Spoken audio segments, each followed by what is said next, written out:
Zero Academy। और आज हम बात करने वाले संविधान के बारे में। तो संविधान तो है, संविधान एक बहुत विस्तृत टॉपिक है।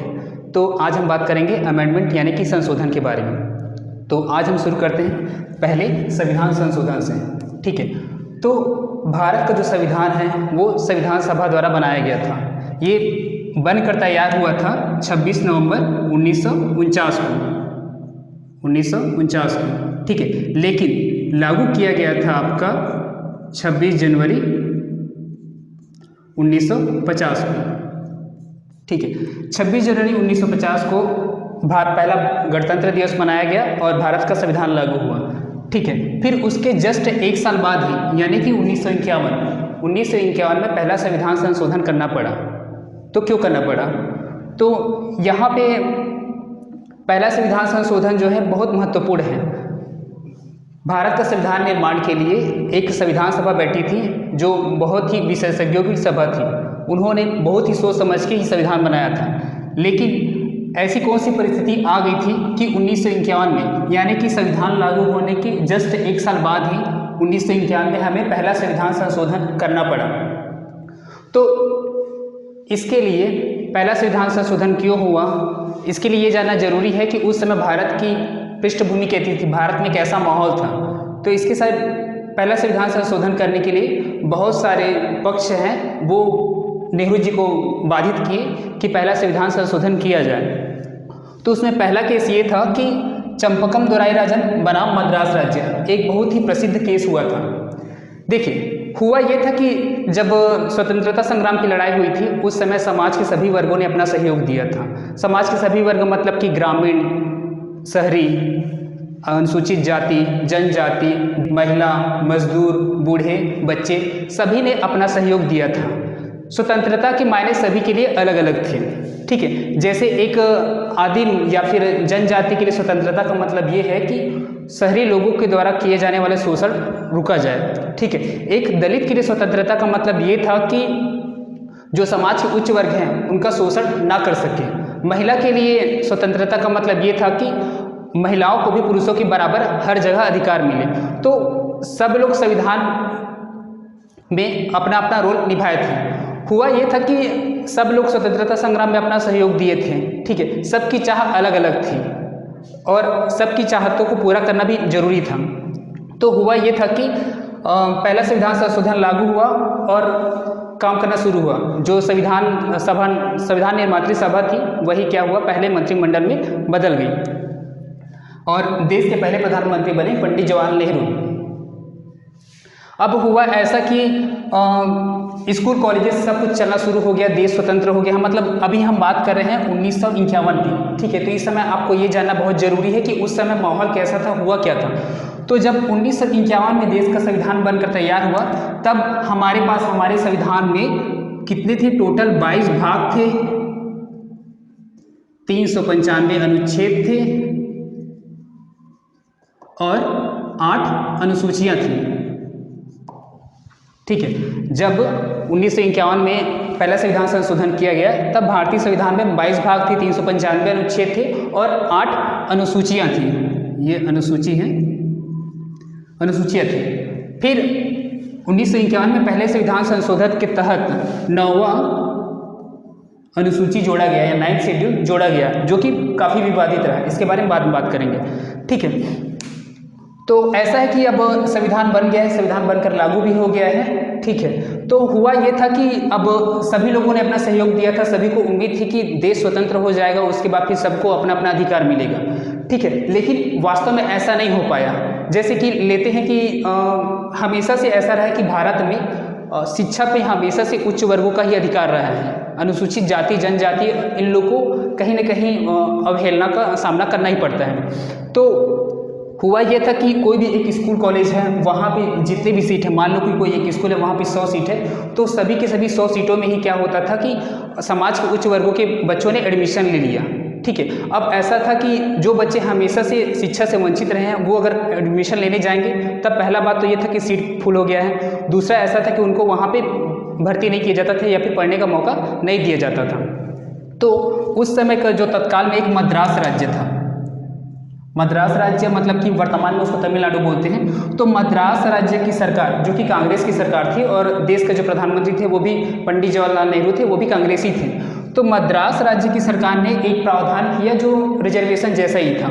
उसने क्या किया कि मान लो कि उसके स्कूल में 100 सीटें हैं, तो उसने क्या किया कि लगभग 25 से 30 सीटें क्या किया कि समाज के पिछड़े वर्ग, अनुसूचित जाति और जनजाति के लिए आरक्षित कर दिया। मतलब ऐसा है कि 100 सीटें हैं तो उसमें से ये सीटें केवल और केवल आर्थिक रूप से पिछड़े वर्ग, अनुसूचित जाति और जनजाति को ही प्रवेश मिलेगा, ऐसा उसने प्रावधान कर दिया। तब उस समय एक प्रसिद्ध व्यक्ति थे चंपकम दोराई राजा। उन्होंने क्या किया कि ये जो रिजर्वेशन टाइप का सिस्टम था, रिजर्वेशन मतलब कि ये आरक्षण जैसा ही था, ये 25 सीटों पे जो आरक्षण था उसको चंपकम दोराई राजा ने सुप्रीम कोर्ट में केस कर दिया। किस बिना पे केस किया कि संविधान का अनुच्छेद 14, 15 और 16 के बिना पे। तो हुआ ये था कि अब सुप्रीम कोर्ट में केस किया गया और वहाँ पे हवाला दिया गया कि जो मद्रास राज्य का ये आरक्षण की सुविधा है वो संविधान के अनुच्छेद 14, 15 और 16 का उल्लंघन करता है, विशेषतः 14 और 15 का। तो 14 में यह है कि विधि की समक्ष समता, यानी कि विधि की समक्ष सभी व्यक्ति समान हैं, संविधान के सामने में हर व्यक्ति समान है। और 15 है कि लिंग, जाति, धर्म, वंश, जन्म स्थान के आधार पर किसी के साथ भी भेदभाव नहीं किया जाएगा। लेकिन यहाँ पे क्या था कि जाति के आधार पर भेदभाव किया जा रहा था। तो सुप्रीम कोर्ट को ये तर्क जो है वो सही लगा और उसने क्या किया कि मद्रास राज्य में जो ये आरक्षण की व्यवस्था शुरू की गई थी उसको सुप्रीम कोर्ट ने कैंसिल कर दिया। अब हमारे देश के जो पहले प्रधानमंत्री थे पंडित जवाहरलाल नेहरू, वो एक समाजवादी व्यक्ति थे। उनका विचार था कि उनका सिद्धांत ये था कि समाज के हर वर्ग का उद्धार होना चाहिए, समाज के हर वर्ग में शिक्षा साधन समान रूप से वितरित होना चाहिए। तो उन्होंने ये तर्क को देखा कि सुप्रीम कोर्ट ने ये आरक्षण की जो व्यवस्था थी इसको रिजेक्ट किया। रिजेक्ट इस बना पे किया क्योंकि ये क्या था कि बाद में नियम बना के इसको लागू किया गया था। तो उन्होंने इस बात पे गौर किया कि अगर ये प्रावधान संविधान में ही कर दिया जाए, ये आरक्षण की जो व्यवस्था है वो संविधान में ही कर दी जाए, तब सुप्रीम कोर्ट भी उसको रिजेक्ट या कैंसल नहीं कर सकेगा। तो पहला ये कारण था कि पहला संविधान संशोधन किया गया। दूसरा कारण था भाषण एवं अभिव्यक्ति की स्वतंत्रता। ठीक है, जब देश आज़ाद हुआ था तो ऑलरेडी ऐसा हुआ था कि 1947 में भारत का विभाजन हुआ, भारत और पाकिस्तान 2 देश बने।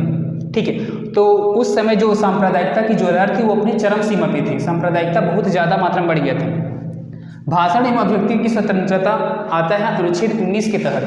अनुच्छेद 19 में शुरुआत में ये 1951 की बात की जा रही है, तो उस समय अनुच्छेद 19 के तहत भी 7 अधिकार दिए गए थे। उनमें से एक अधिकार था भाषण एवं अभिव्यक्ति की स्वतंत्रता। तो अब ये जो अधिकार है ये क्या करता है कि हर व्यक्ति को भाषण देने और अपने विचार व्यक्त करने की स्वतंत्रता देता है। लेकिन उस समय की जो परिस्थिति थी वो बहुत क्रिटिकल सिचुएशन था। अब हुआ ऐसा कि लोग उस समय धार्मिक भाषण देते थे और ऐसा भाषण देते थे कि जो लोक व्यवस्था थी, यानी कि समाज में जो व्यवस्था समान रूप से चली आ रही है, जो अच्छी व्यवस्था है, उसका कहीं न कहीं उल्लंघन हो जा रहा था। तो दूसरा ये था कि भाषण एवं व्यक्ति की स्वतंत्रता में क्या करना, युक्ति युक्त निर्बंध है, यानी कि उसमें लिमिटेशन लागू करना। तीसरा था संपत्ति का अधिकार। 1951 में संपत्ति का अधिकार जो था वो मौलिक अधिकार था, अब नहीं है, क्योंकि इसको क्या किया गया 44वां संविधान संशोधन के द्वारा इस संपत्ति के अधिकार को मौलिक अधिकार से हटाकर क्या कर दिया गया है, विधिक अधिकार बना दिया गया है। तो संपत्ति का अधिकार बहुत ज़्यादा विवाद किया, क्योंकि ऐसा है कि जमींदारों के पास अच्छी खासी ज़मीन थी जिसको वो किसानों को या फिर जो मजदूर उस भूमि पे खेती किसानी कर रहे हैं उनको देने को तैयार नहीं थे। तो और मान लो कोई ऐसा गवर्नमेंट है, ऐसी कोई नियम बना दिया कि जो ज़मीन है, जो जमींदारों की जो ज़मीन है उसमें जो खेती किसानी कर रहे हैं उन्हीं मजदूरों को दिया जाएगा। तो फिर ये ज़मींदार जो हैं उच्च वर्ग वाले ये फिर पहुंच जाते सुप्रीम कोर्ट। सुप्रीम कोर्ट फिर देखता कि ये मूल अधिकार का उल्लंघन है, तो क्या कर देता, इस नियम का फिर से क्या कर देता, कैंसल कर देता। इसलिए तीसरा कारण ये हुआ। चौथा कारण था व्यवसाय करने की स्वतंत्रता। हुआ ये था कि संविधान का जो अनुच्छेद है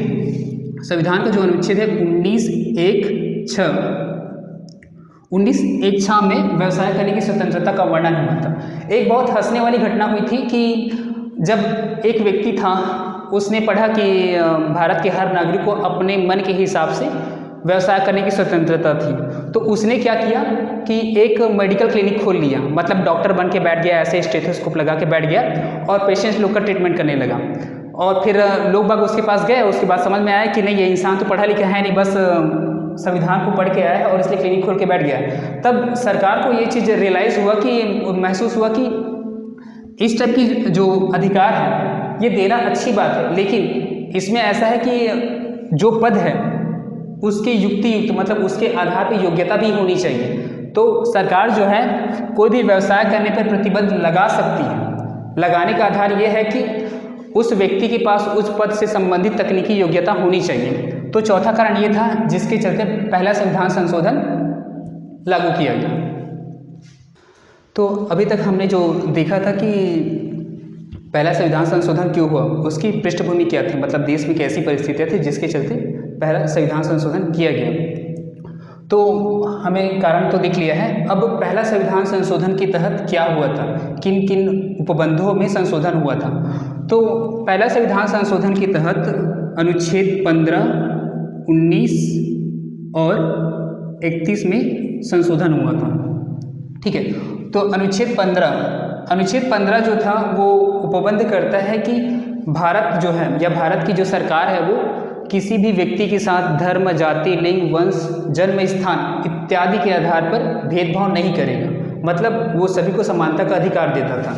लेकिन जैसा कि हमने देख लिया था कि चंपकम दोराई राजन में हुआ क्या था कि जो समाज के पिछड़े वर्ग के बच्चे हैं, SC, ST, OBC हैं, इनको शिक्षा का उचित अवसर नहीं मिल पा रहा था। इसलिए हमारे जो प्रधानमंत्री थे उन्होंने संविधान में संशोधन किया और संविधान में पहले से अनुच्छेद 15(1), 15(2) और 15(3) मौजूद थे। तो उन्होंने संविधान के अनुच्छेद 15 में एक क्लॉज जोड़ा 15(4). इसके तहत इसमें उपबंध किया गया कि समाज में जो वर्ग आर्थिक रूप से पिछड़े हैं, अनुसूचित जाति और जनजाति को शिक्षा में अवसर दिया जाएगा और उनके लिए कुछ सीटें आरक्षित की जा सकती थी, जिन पे केवल और केवल उन्हीं वर्गों को प्रतिनिधित्व मिलेगा या उन्हीं वर्गों को उसमें प्रवेश मिलेगा। तो ये एक पहला ये था कि 15(4) जोड़ा गया पहला संविधान संशोधन के तहत। दूसरा ऐसा है कि भाषण एवं अभिव्यक्ति की स्वतंत्रता में युक्त निर्बंधन लगाए गए, मतलब लॉफुल रिस्ट्रिक्शन। कुछ ऐसे कारण थे, मतलब कुछ ऐसा मानकदंड निर्धारित किया गया कि अगर कोई नेता है या कोई भी व्यक्ति है जो भाषण देता है और वो भाषण अगर समाज की लोक व्यवस्था और अपराध उद्दीपन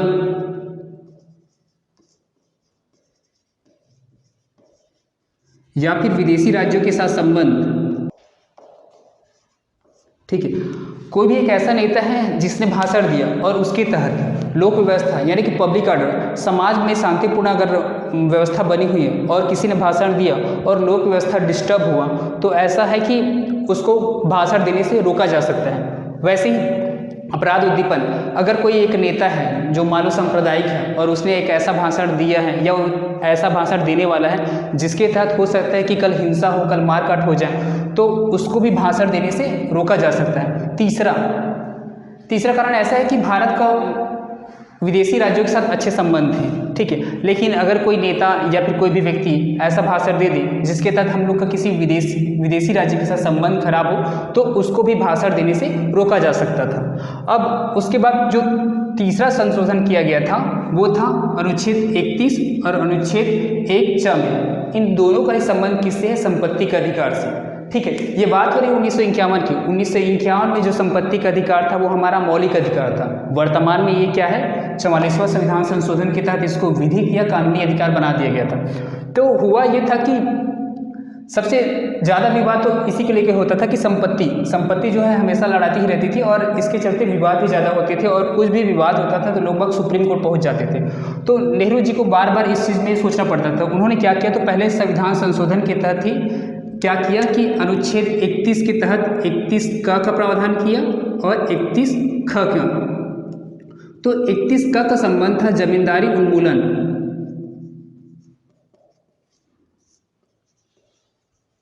मतलब जो पहले से चले आ रहे जमींदार थे उनकी जमींदारी व्यवस्था का उन्मूलन किया जाएगा। और साथ ही साथ इसका संबंध था भूमि सुधार से। तो भूमि सुधार पे ऐसा है कि हदबंदी और चकबंदी। हदबंदी मतलब ये है कि किसी एक व्यक्ति के पास कितनी अधिकतम संपत्ति हो, इसका निर्धारण किया गया। और चकबंदी का ये मतलब है कि कोई समाज को कोई एक विशेष वर्ग है जो एक पर्टिकुलर प्लेस में अपना खेती किसानी के लिए जमीन चाहता था, तो उसको वो दिया जाए। तो 31 का पहले संविधान संशोधन के तहत 31 का जोड़ा गया और 31 ख जोड़ा गया। 31 क में जमींदारी उन्मूलन संबंधी प्रावधान किया गया और भूमि सुधार संबंधी प्रावधान किया गया। और साथ ही साथ क्या किया गया है कि ये जो विषय है जमींदारी उन्मूलन और भूमि सुधार, इसको जुडिशियल रिव्यू यानी कि न्यायिक पुनरावलोकन से बचाने के लिए इसको क्या किया गया है कि संविधान में 9वीं अनुसूची जोड़ी गई, 9th शेड्यूल या फिर 9वीं अनुसूची।